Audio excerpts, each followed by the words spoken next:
কোনো দড়ি নেই হার্নেস বা কোনো ধরনের সেফটি গিয়ার, শুধু নিজের শরীর, হাত পা আর অদম্য মানসিক শক্তি নিয়েই তাইওয়ানের আকাশ ছোঁয়া 101 তলা ভবন বেয়ে উঠে গেলেন একজন। 508 মিটার উচ্চতার এই ইস্পাত, কাঁচ আর কংক্রিটের দানবটিকে অনেকটা বাঁশের মতো নকশা করা হলেও বাস্তবে এটি মানুষের সাহসের কঠিনতম পরীক্ষাগুলোর একটি। আর এই ভবনটি বেয়ে উঠেই বিশ্বের সবচেয়ে ভয়ঙ্কর সব অভিযানের তালিকায় নতুন করে নাম লেখালেন আমেরিকান পর্বতারোহী অ্যালেক্স হনল্ড।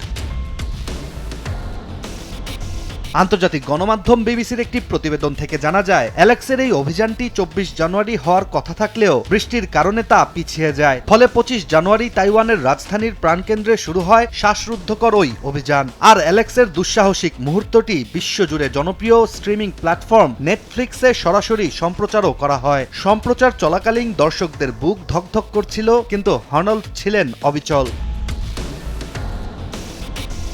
মাত্র 1 ঘন্টা 31 মিনিটে অ্যালেক্স পৌঁছে যান বিল্ডিং এর চূড়ায়, আর উপরে উঠে এক শব্দেই প্রকাশ করেন নিজের অনুভূতি। এই অকল্পনীয় কাণ্ডের মাধ্যমে তিনি ভেঙে দেন আগের সব রেকর্ডও, কারণ এর আগে একমাত্র ফরাসি পর্বতারোহী অ্যালরা রবার্ট, যিনি স্পাইডারম্যান নামে পরিচিত, 4 ঘন্টায় দড়ি ও হার্নেস ব্যবহার করে ভবনটির চূড়ায় উঠেছিলেন। আর এবার অ্যালেক্স সেই সময়কে অর্ধেকেরও বেশি কমিয়ে দিয়েছেন সম্পূর্ণ ফ্রি সোলো স্টাইলে।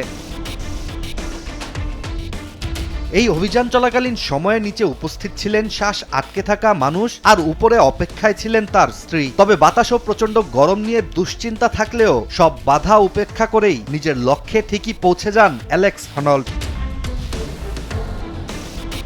এই কর্মকাণ্ড দেখে তাইওয়ানের ভাইস প্রেসিডেন্ট সিয়াও বি খিম সামাজিক মাধ্যমে অ্যালেক্সকে অভিনন্দন জানিয়ে লিখেছেন, তিনি নিজেও এসব দেখে অসুস্থ বোধ করছিলেন এবং দেখার সাহসই পাচ্ছিলেন না।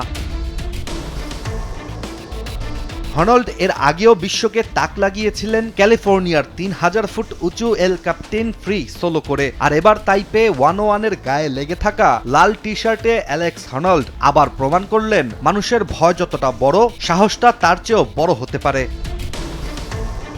ইশতিয়াক হোসেন, দেশ টিভি।